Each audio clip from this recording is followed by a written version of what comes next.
Y después me dice, no te voy a faltar al respeto. Dije, pues, debí haberlo hecho. Debí haberlo hecho. ¿Le puedo pedir un vaso de agua fuera de broma? Por favor, por favor. Ay, ya, perdón. Y bueno, estos son los libros poéticos. Y son poéticos por, de nuevo, la forma en la que son escritos. Y en general, nosotros lo que encontramos aquí son consejos o directamente poemas. En el libro de Salmos se encuentran muchos poemas. De hecho, cuando nos vamos a Proverbios, en particular en la vida de Salomón, la Biblia nos dice de que Salomón escribió más de 3000 proverbios en el primer libro de los Reyes. Nos menciona esto. En el capítulo 4, el versículo 32. Ahora, no todos los proverbios que vemos en el libro de Proverbios son de él necesariamente. Algunas otras personas se mencionan, como por ejemplo Agur o Lemuel. Sin embargo, incluso algunos creen que podría haber sido Salomón, utilizando un seudónimo, que es algo común en los escritores. Ahora bien, este libro es muy especial, el libro de Proverbios. Es muy especial porque es un libro muy práctico y muy preciso, ya que no está relatando una historia, sino que tiene muchos consejos. Es un libro muy temático. De hecho, si tú has tenido la oportunidad de tener algún material que complementa el estudio de la Biblia, como podría ser una Biblia de estudio, o a veces hay por ejemplo, están los bosquejos expositivos de Warren Wiersbe, son muy buenos esos bosquejos, a mí me gustan mucho. También hay otro que se llama Auxiliar Bíblico Portavoz, que yo a veces utilizo para revisar el contexto histórico. Y la manera en la que muestra el material es muy diferente, porque el libro de Proverbios es diferente. Es un libro que, a diferencia de un libro que relata una historia, nosotros vemos muchas temáticas, muchos temas, todos mirando a ver qué va a ser. A ver. Gracias, pastor. Todos atentos. Concéntrense, hermano. El libro de Proverbios es, como les mencionaba, muy especial. Y de hecho me gusta mucho que teniendo 31 capítulos, nosotros podemos hacer eso de leer uno al día y ir aprendiéndolo. Y aunque tú lo leas todos los meses, un capítulo, nunca es suficiente. De hecho, tú cada vez encuentras más y más sabiduría detrás de este libro en muchas áreas. Como por ejemplo, ¿cómo puedo yo criar a los hijos? Si tú eres un padre y estás criando hijos. Y yo sé que es un tema, yo he escuchado algunas veces los miércoles de oración, como muchos padres dicen, me gustaría pedir sabiduría en la crianza de nuestros hijos. Y es algo muy sabio, de darse cuenta de cuán relevante es el impacto que tienen los padres en la vida de sus pequeños. Habla acerca de, por ejemplo, cuando una persona está soltera y está buscando con quién casarse. Habla acerca de eso. Habla acerca de cómo manejar las finanzas. Habla acerca de cómo tratar a otras personas, cómo resolver conflictos. Es un libro muy completo. Y lo maravilloso es que aunque Dios utilizó a Salomón, el autor humano, el autor real es Dios. Estas son las palabras de Dios que nos ha dejado para que nosotros las utilicemos y aprendamos de ellas. Ahora, yo creo que nosotros podríamos resumir toda la sabiduría de la que yo les menciono. La sabiduría en, de nuevo, finanzas, en cuanto a la familia, en cuanto a nuestra filosofía de trabajo. Por ejemplo, la Biblia nos habla mucho acerca de la flojera, en cuanto a la diligencia. Tú podrías ver todas estas áreas y temas. De hecho, como les mencionaba, ustedes pueden tomar un material muy bueno que estudie la Biblia y ver cada una de las áreas que puedes ver en el libro de Proverbios que son tocadas, como todas las que mencioné anteriormente. Pero quizás podríamos englobarlas todas en sabiduría, la palabra sabiduría, o vivir sabiamente. Probablemente todos esos temas que yo menciono pueden ser englobados en eso. Y es interesante que el libro comienza así. En el 1 nos dice los proverbios de Salomón, hijo de David, rey de Israel, para entender sabiduría y doctrina. Entonces, la introducción del libro nos está diciendo que lo que ahora vamos a ver son los proverbios de Salomón, hijo de David, rey de Israel, para entender sabiduría y doctrina, para conocer razones prudentes, para recibir el consejo de prudencia, justicia, juicio y equidad. Y ahí nos damos cuenta que efectivamente todas las cosas que yo mencioné que trata el libro de Proverbios pueden ser englobadas en la sabiduría. Y la doctrina, o la palabra también puede ser enseñanza. Salomón no está escribiendo para mostrar mucho intelecto o para que nosotros seamos muy cabezones y sepamos mucho de muchas cosas. sino que nos está hablando acerca de vivir sabiamente. Entender, por ejemplo, nosotros vemos el verbo entender, conocer, recibir, es decir, para que nosotros vivamos de manera que agrada a Dios. En el 4 ahonda un poco más y dice, para dar sagacidad a los simples y a los jóvenes inteligencia y cordura. Oirá el sabio y aumentará el saber, y el entendido adquirirá consejo. El libro nos sirve tanto para el simple, que podríamos definir el simple como el que aún no sabe, el ignorante. Una vez escuchaba una predicación del pastor donde hablaba de estos personajes que se mencionan en Proverbios muchas veces. Uno muchas veces ve mencionado el insensato o directamente al impío, o a veces nosotros también vemos mencionados al simple. Y una buena categorización es aquel que es ignorante. El simple es aquel que voluntariamente está viviendo su vida con desinterés, sin preocuparse en las cosas importantes. Nadie, por ejemplo, nadie queda exento de la necesidad de este libro. Este libro es para el simple, aquel que es ignorante. Este libro puede ser útil para el impío, el que está haciendo el mal y de repente se da cuenta, efectivamente estoy haciendo el mal. Como también para el sabio, aquel que está viviendo su vida de manera que agradable, que corresponde según lo que Dios quiere. Este libro también tiene sabiduría para él, para que pueda seguir creciendo. El versículo 5 dice, oirá el sabio y aumentará el saber, y el entendido adquirirá consejo. Nadie ha llegado tanto en la vida que no necesita de la sabiduría de Dios. En el libro de 2 de Timoteo 3, en el versículo 16 y 17, encontramos uno de estos versículos que es quizás uno de los que más memoriza. Dice, toda la Escritura es inspirada por Dios y útil para enseñar, para redarguir, para corregir y para instruir en justicia. Y es un muy buen versículo para memorizar. De hecho, sobre todo si estás pensando en por qué la Biblia es importante, es un buen versículo para empezar, porque nos está diciendo que toda la Escritura es inspirada por Dios, lo que incluye este libro. Y nos dice que es útil. De hecho, siempre meditemos ese versículo en su contexto. Obviamente que con toda la Escritura se está refiriendo a la Biblia completa, pero en el contexto particular en el que Pablo había escrito eso, ellos no tenían toda la Escritura, tenían algunas cartas, sí, tenían algunas cartas que se habían enviado y que las iglesias leían, pero principalmente ellos tenían el Antiguo Testamento.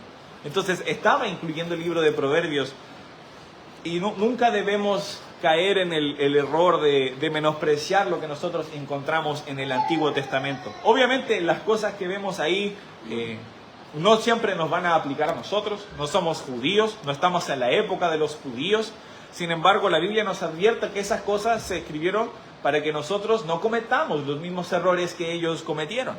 Entonces, hay sabiduría en el Antiguo Testamento y toda la Escritura nos es útil. Ahora, entrando más en precisión en cuanto a las palabras de Dios, acompáñenme al Salmo 119, por favor. El Salmo 119.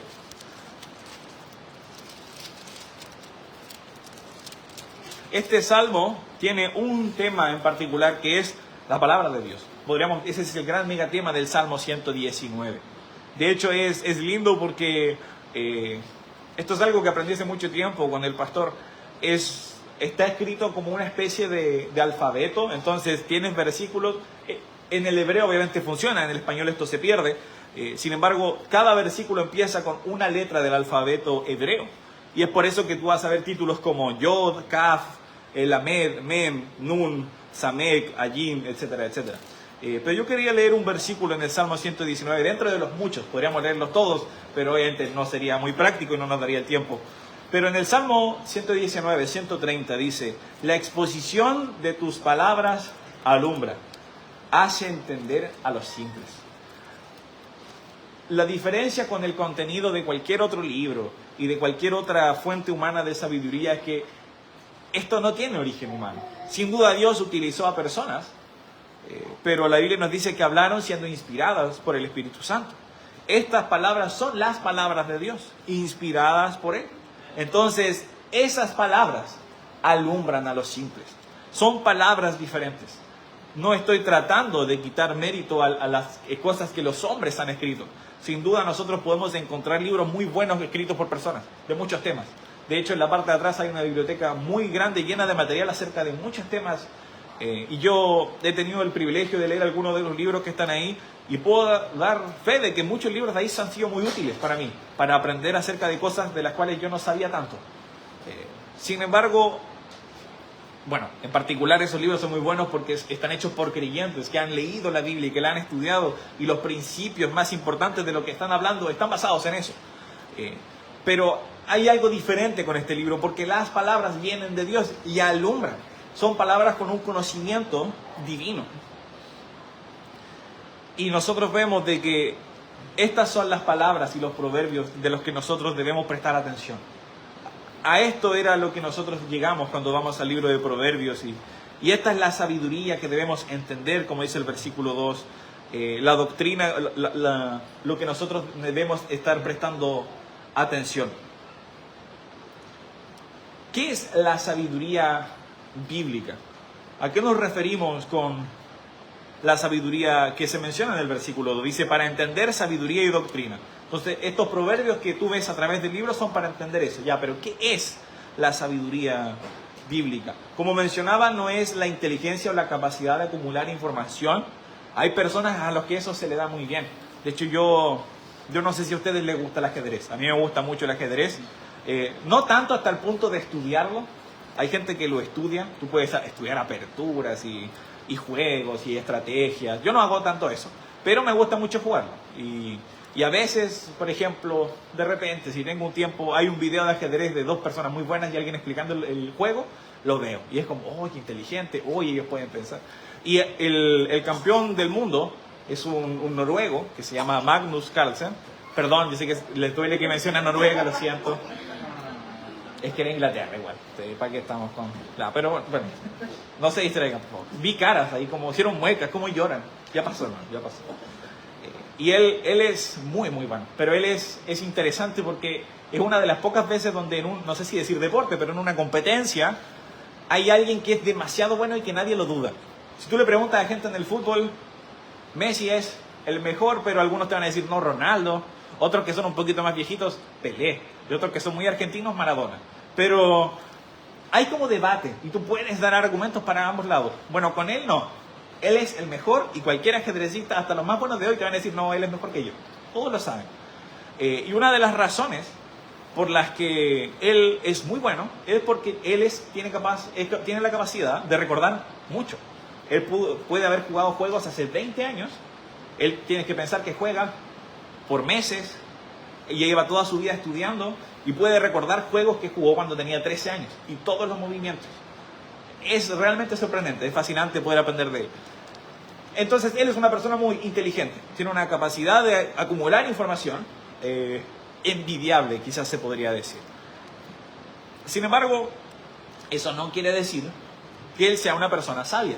De hecho, si uno ve la vida que él lleva, no quiero decir que es una persona poco sabia, pero hay videos de él donde a lo mejor no está haciendo cosas tan buenas, donde está emborrachándose en fiestas. Entonces, es una persona muy inteligente, pero no lleva su vida de una manera sabia. ¿Por qué menciono esto? Porque la sabiduría va más allá del conocimiento. La sabiduría está relacionado con cómo nosotros llevamos nuestra vida respecto a lo que Dios quiere. Salomón, por ejemplo, la Biblia nos dijo que era un hombre sabio. Y nosotros, ¿por qué lo vemos al inicio, sobre todo al inicio de su vida? Pues de hecho fue el hombre más sabio en toda la tierra. Porque él tomó buenas decisiones, sobre todo al principio. Decidió obedecer a Dios, construir el templo. Cuando aún era joven, en vez de pedir riquezas o fama, decidió pedir a Dios sabiduría para gobernar, porque reconocía su incapacidad. Eso es una decisión prudente. Entonces ahí nosotros podemos ver la capacidad de tomar decisiones que agradan a Dios, que son prudentes, que son mesuradas. Sin embargo, cuando vamos al final de su vida, él sin duda tenía muchos discursos, hacía disertaciones, incluso vemos en el libro de Eclesiastés que tenía mucho conocimiento de la vida en general, pero tomó malas decisiones. Entonces ahí vemos un cambio. Ella no estaba viviendo sabiamente, simplemente era una persona con mucho conocimiento. Acompáñenme brevemente a Santiago capítulo 3. Creo que es inevitable hablar de la sabiduría sin mirar este pasaje. En Santiago capítulo 3,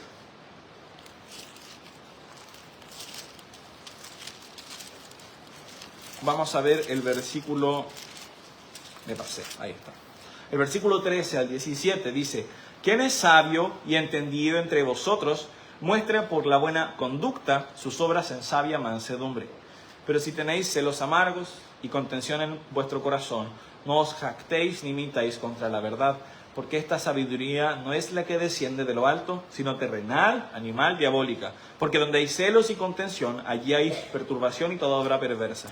Pero la sabiduría que es de lo alto es primeramente pura, después pacífica, amable, benigna, llena de misericordia y de buenos frutos, sin incertidumbre ni hipocresía. Y el fruto de justicia se siembra en paz para aquellos que hacen la paz.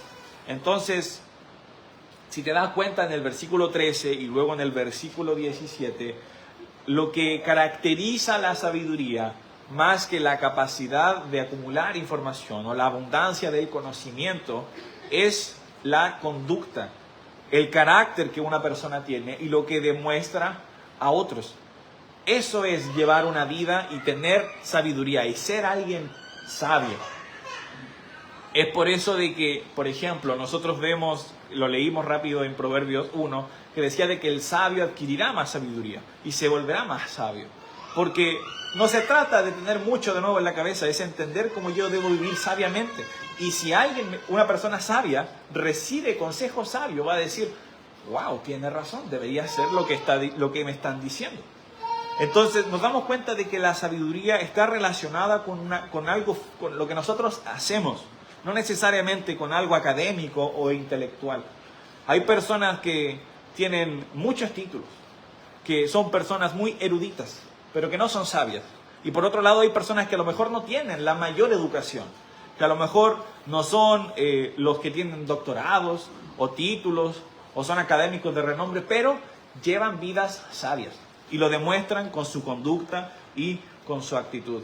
De hecho, incluso en algunas partes de la Biblia podemos ver que la Biblia nos advierte que el conocimiento envanece. Entonces, no necesariamente saber demasiado es completamente igual a ser sabio, para nada. Muchas veces las personas sabias no van a ser las expertas en todos los temas, pero van a llevar su vida de manera prudente y su carácter y actitud lo van a demostrar.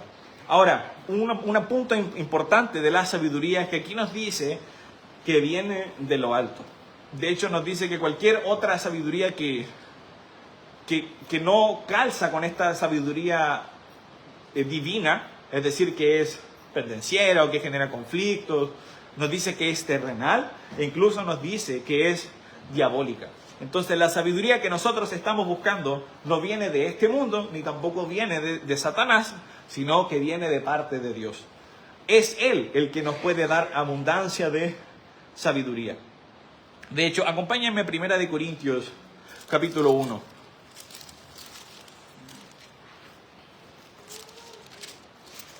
Primera de Corintios capítulo 1.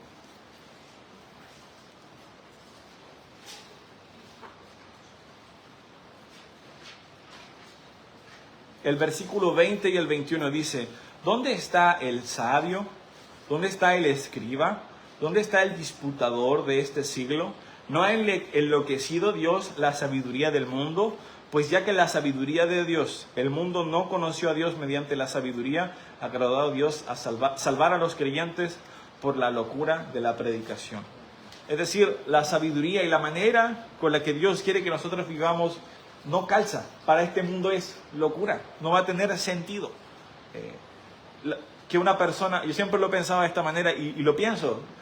Piensen, por ejemplo, en nuestro pastor y su familia. Ellos vivían en un país con una cultura, con su familia, y decidieron irse al otro lado del mundo, donde no hablan su idioma, donde no tienen sus costumbres, donde no comen su comida, donde están lejos de su familia, a hablar con chilenos acerca de Cristo y comenzar una iglesia. De una manera terrenal, no tiene sentido. No tiene sentido. ¿Por qué te alejarías de tu familia? ¿Por qué te alejarías incluso de tus amigos, de tu iglesia local? ¿Por qué harías eso? Pero cuando nosotros tenemos y entendemos lo que Dios realmente quiere, entendemos de que Dios quiere que todo el mundo crea en Cristo y quiere que los coyequinos crean en Jesús. Y teniendo esa necesidad en su corazón, decidieron obedecer a Dios y a pesar de todas estas incomodidades y dificultades, venir a una zona como esta. Entonces, no es locura. cuando nosotros creemos y entendemos la sabiduría de Dios. Pero el mundo no entiende estas cosas. Entonces, la sabiduría de Dios es completamente diferente y superior, incompatible con la sabiduría mundanal. Estamos en 1 Corintios, el capítulo 1, el capítulo 3 y el versículo 19 dice: porque la sabiduría de este mundo es insensatez para con Dios, pues escrito está: Él prende a los sabios en la astucia de ellos. Es decir, muchas veces nosotros de alguna u otra manera tratamos de compatibilizar el estilo de vida mundanal con lo que Dios quiere. Pero ¿sabes qué? Para Dios la sabiduría mundanal es insensata. Es decir, no tiene sentido. Lo más sabio de este mundo para Dios es tonto. Eso nos muestra cuán superior es la sabiduría que viene de lo alto y a la cual nosotros debemos aspirar a vivir. Ahora, ¿por qué es importante la sabiduría en la vida del creyente? Acompáñame de nuevo a Proverbios. Proverbios, estábamos en el capítulo 1. Quiero que vayas unos capítulos más adelante, el capítulo 4, el versículo 7. ¿Por qué es importante que el creyente viva de manera sabia? Porque la sabiduría es algo valioso. Dice el versículo 7, sabiduría ante todo, adquiere sabiduría, y sobre todas tus posesiones adquiere inteligencia.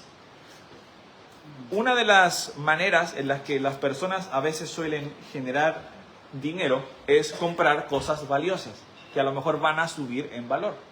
Entonces tú inviertes un capital, compras algo que tú sabes que eventualmente subirá su valor, esperas a que suba y luego lo vendes. Acabo de hacer algo súper simplificado y súper burdo. Todos los economistas se van a reír de mí. No, pero es una cosa lógica, ¿no? Uno cuando compra algo es porque sabe que eso tiene valor. Y es algo como bien simple de la economía. Todo lo que vale es lo que tú estás dispuesto a pagar. Es por eso que a veces tú vas a encontrar cosas que dices, pero eso, ¿cómo alguien que paga tanto por algo tan ridículo? A lo mejor un cuadro o algo así. Dices, bueno, pero porque alguien estuvo dispuesto a pagar por eso. ¿Por qué menciono esto? Porque a nuestros ojos la sabiduría debería ser valiosa. Debería ser importante. Es decir, nosotros deberíamos buscar adquirir sabiduría. Ahora, ¿cómo hacemos eso? Es invirtiendo tiempo, por ejemplo, en la palabra de Dios. ¿Por qué nosotros trabajamos? Porque alguien valora nuestro tiempo y tú le dices, ya, son tantas horas, entonces en esta hora voy a hacer estas actividades y esa persona te va a dar esa cantidad de dinero por esas actividades. Es simple. Y después tú ese dinero, tú dices, ya, voy a comprar en esto o en esto otro. Si nosotros encontramos algo caro en el supermercado, ¿por qué? Porque decimos, eso no vale lo que me están vendiendo. Si a lo mejor tú vas a comprar un paquete de fideos y el paquete de fideos sale 5,000 pesos, tú dices, eso está un poco caro. No creo que esos fideos valgan 5,000 pesos. Pero si a lo mejor encuentras un paquete que está a 1,000 pesos, tú dices, probablemente estos fideos sí valen 1,000 pesos. Y los compras. Entonces, para nosotros, ¿cuánto vale la sabiduría? ¿Es realmente tan valiosa como lo dice aquí? Dice, sabiduría ante todo. Adquiere sabiduría y sobre todas tus posesiones adquiere inteligencia. Muchas veces la vida de las personas en este mundo simplemente se trata en adquirir sabiduría. Adquirir bienes. Adquirir todo lo que yo pueda tener. Tratar de acumular posesiones materiales. Pero este versículo nos está tratando de decir, en vez de eso, adquiere sabiduría. Sobre todas las cosas que tú puedes adquirir, adquiere sabiduría. Es así de importante que debe ser para un creyente la sabiduría. El creyente que descuida la sabiduría de Dios, lamentablemente queda bajo su propia prudencia. Y la Biblia nos advierte de que no debemos estar caminando bajo nuestra prudencia. De hecho, debemos reconocer a Dios en todos nuestros caminos y la Biblia promete que Él nos enderezará nuestras veredas. Ahora, ¿dónde obtenemos esta sabiduría? ¿Dónde la obtenemos? En Santiago capítulo 1, el versículo 5 nos dice que si alguno tiene falta de sabiduría, pídala a Dios. Y dice que Él da abundantemente y sin reproche. Y a mí siempre me ha gustado mucho eso, pensar en cómo Dios da. ¿Te ha pasado cuando a lo mejor le pides algo a alguien? A lo mejor galletas. Tiene un paquete grande de galletas. ¿Me das galletas? Y te da media galleta. Oh, ok, gracias. Quizás no es nuestro lugar quejarnos, ¿no? Porque son las galletas de Él. No tengo derecho sobre sus galletas. Pero Dios no nos da así. Si te puedes imaginar, Cuando tú haces una receta, a lo mejor una cuchara o una medida y dice, debes usar 2 tazas de harina. La taza de Dios de sabiduría no es una taza que le falta un poco, es una taza rebosante. Dice abundantemente y sin reproche. Yo pienso en esa taza que cuando uno saca la harina, está llena de harina y se cae la harina por los lados. Y de hecho uno a veces tiene que sacar un poquito porque es demasiado. Así es como Dios nos da abundantemente. Y de hecho, y sin reproche. Como volviendo al ejemplo de las galletas, cuando le pides a alguien y dices como, pero son mis galletas, no quiero darte galletas. No es bueno ser mezquino, es bueno ser generoso. Pero Dios no es así, Dios no es como, pero es mi sabiduría y no quiero darla, no quiero compartir mi sabiduría. No, Él dice que da abundantemente y sin reproche. Dios es infinitamente sabio, Dios no se va a quedar sin sabiduría si tú y yo vamos a su presencia y le pedimos. Entonces debemos ir a Él. Proverbios capítulo 2, el versículo 6. Capítulo 2, el versículo 6 dice, porque Jehová da la sabiduría y de su boca viene el conocimiento y la inteligencia. Es el único al que podemos acudir por sabiduría. No hay otra fuente a la que debemos ir. Hay otra fuente a la que podemos acudir, pero como vimos, la sabiduría que viene de ahí no es la que nosotros deberíamos buscar. Entonces, a Dios es a quien debemos ir por sabiduría. Ahora, cuando nos referimos a ir a Dios, como mencionaba, parte de eso es la oración, es pedir a Dios sabiduría. Eso es muy sano porque estamos reconociendo que no somos capaces de lidiar o de manejar o de tomar las decisiones necesarias por nuestro propio entendimiento. No tenemos la prudencia suficiente, por lo tanto decimos, Dios, dame la sabiduría para poder resolver este problema o para poder manejar esta situación. Yo no puedo solo. Como cantábamos en el himno, diré a Cristo todas mis pruebas, yo no puedo mi carga llevar. Es bueno poder reconocer, Dios, yo no sé cómo lidiar con esto. Me ha pasado estas últimas semanas, yo decía, en cuanto a algunos problemas específicos, oraba a Dios y decía, Dios, yo no sé cómo resolver esto. Dame sabiduría, no sé cómo debo manejar estas cosas. Y también, otra manera de obtener la sabiduría es ver lo que Él tiene que decir. Sus palabras, sus consejos son sabios y debemos prestar atención a lo que dicen. Ahora, como un punto, cuando yo estaba haciendo mis apuntes, quería llegar a este punto y llamarle el remate. El versículo 7 de Proverbios 1 dice, el principio de la sabiduría es el temor de Jehová. Los insensatos desprecian la sabiduría y la enseñanza. Ahora, ¿dónde está la raíz o el foco o el centro, lo más importante de la sabiduría bíblica? Es el temor de Jehová. La palabra principio aquí no solo se refiere al punto de partida, sino que también es el fundamento, es lo principal. La sabiduría bíblica está basada en el temor de Jehová. Ahora, ¿qué es temor? No es temor como a lo mejor si tú estás viendo una película de terror y te da miedo. No estamos hablando de ese miedo, de ese temor, de ir por un bosque y de repente escuchaste algo raro, como decir, mejor me salgo. Ahora, en nuestro bosque no pasan esas cosas, no hay osos. No. Quizás un puma, sí, pero a lo mejor estabas muy alto y deberías haber metido un bosque un poquito más a nivel del mar. Pero no nos hablamos del miedo así como que, ay, ¿qué me va a pasar? Sino es reverencia, es respeto. ¿Y a qué nos referimos con reverencia y respeto a Dios? Yo creo que aquí todos, si le preguntaran a ustedes, ¿respetan y tienen reverencia a Dios? Probablemente todos diríamos que sí. Pero la reverencia y el respeto no solo se trata no necesariamente con lo que nosotros decimos o con lo que nosotros pensamos que creemos, sino también con lo que nosotros hacemos. La sabiduría entonces no empieza simplemente, como mencionaba, acumulando conocimiento en la cabeza, sino que empieza humillándome ante Dios y reconociendo el lugar que Él tiene. Nosotros debemos entender que Él es el creador de todo. Y si tú has creído en Él, Él es tu Señor. Si tú has tomado la decisión de creer en Jesús como tu Salvador, Él debe ser tu Señor en tu vida. Y Él debe ser quien manda. Y cuando Él es quien manda, entiendes su autoridad y respetas lo que Él tiene que decir. Eso es el temor. Es obedecerle cuando a lo mejor no quiero o no me conviene o no estoy acostumbrado. Eso es temor a Dios. Es cuando tienes un mal hábito que tú sabes que tienes que cambiar y lo haces. Es decir, y lo cambias. Eso quiero aclarar, y lo cambias. Cuando, por ejemplo, nadie te está mirando y vas a hacer algo que desagrada a Dios y decides no hacerlo. Porque aunque nadie te está mirando, sabes que Dios te está mirando. Es cuando cuando Dios te mueve a hacer algo y probablemente si no lo haces, nadie se va a enterar. Como quizás hablarle de Cristo a alguien. Quizás si no le hablas, probablemente nadie de la iglesia te va a decir, el hermano o la hermana no le habló de Cristo. Probablemente nadie, porque fue algo que pasó en tu cabeza. Pero tú dices, yo sé que Dios ha puesto este deseo en mi corazón de hablar a alguien acerca de Cristo, por tanto lo voy a hacer.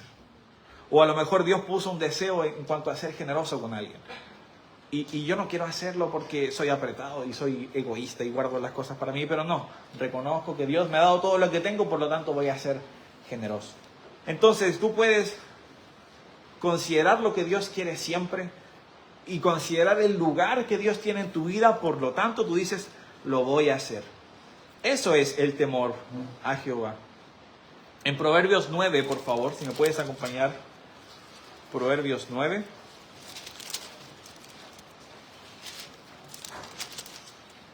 El versículo 10. No sé por qué mi teléfono hace como si le estuviera hablando. Estoy en otro versículo. Acá está. El temor de Jehová es el principio de la sabiduría. El conocimiento del Santísimo es la inteligencia. Aquí añadimos como otra capa más. No solo es como para saber lo que... Si tú quieres saber lo que Dios quiere hacer en tu vida, tienes que conocer a Dios. Esto es algo muy importante. Si nosotros tenemos una relación personal con Dios, es decir, estamos pasando tiempo en su palabra, pasando tiempo en la oración, nosotros vamos a empezar a conocer más a Dios. Y eso es parte fundamental de la vida del creyente, buscar quién es Dios y cada día querer conocerle más y más, de manera más personal y más íntima. Es así donde nosotros nos apartamos del mal y empezamos a caminar vidas que a Él le agradan. Vivir en sabiduría. Acompáñenme por favor a Eclesiastés capítulo 12. Hace no tanto hablé de esto, pero hablando de la sabiduría era inevitable no mencionar Eclesiastés. En Eclesiastés, el capítulo 12, el final, casi al final del libro, nos dice el propósito con el que Salomón dio ese discurso. En el 13 dice, el fin de todo discurso oído es este: teme a Dios y guarda sus mandamientos, porque esto es el todo del hombre. Aquí nosotros añadimos otra capa más. No solo se trata de respetar y temer la autoridad de Dios porque es el principio de la sabiduría, sino porque es el propósito del hombre. Está diciendo que no solo se trata, si tú quieres llevar una vida sabia, si tú quieres vivir el propósito por el que fuiste creado, tienes que temer a Dios. Si tú vives una vida sin temer a Dios y sin guardar tus mandamientos, te vas a dar cuenta tarde o temprano de que viviste una vida desperdiciada. Es decir, de que las cosas que hiciste no eran la razón por la que tú fuiste creado. Y es algo muy triste, y uno no quiere llegar a eso, ¿no? Uno no quiere llegar a lo mejor a los 60, 70, 80, 90 años y después mirar hacia atrás en su vida y decir, no sé por qué estuve vivo. No sé por qué respiré aire todos los días y comí y me bañé y bebí agua. ¿Para qué hice todas estas cosas? Una vida sin propósito. Porque el propósito con el que fuimos creados, el temer a Dios y guardar sus mandamientos es el todo del hombre. Y es siempre interesante leer esto de aquel que vivió una vida con todos los deseos y placeres que alguien podría desear. Esa es la conclusión a la que él llegó. Entonces, para poder ir terminando en Proverbios capítulo 1, nuevamente les pido que vayan a Proverbios 1.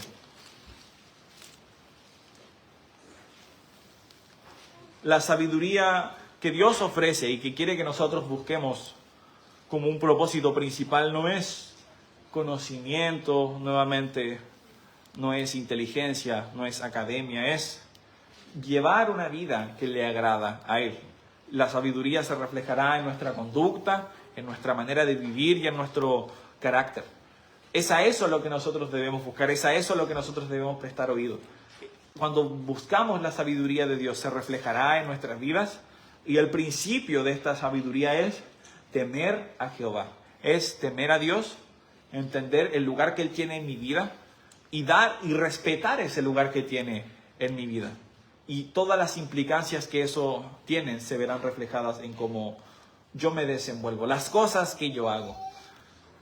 Un sabio entonces no solo, sin duda que un sabio va a dar consejos sabios, pero lo que realmente refleja que una persona vive de manera sabia es cómo esa persona se desenvuelve y se conduce en las áreas más importantes, tanto en las más macro, es decir, las más grandes y las más relevantes, así como también en las cosas más insignificantes, en las cosas que quizás nadie va a ver, pero como desea honrar a Dios, las va a hacer bien igual.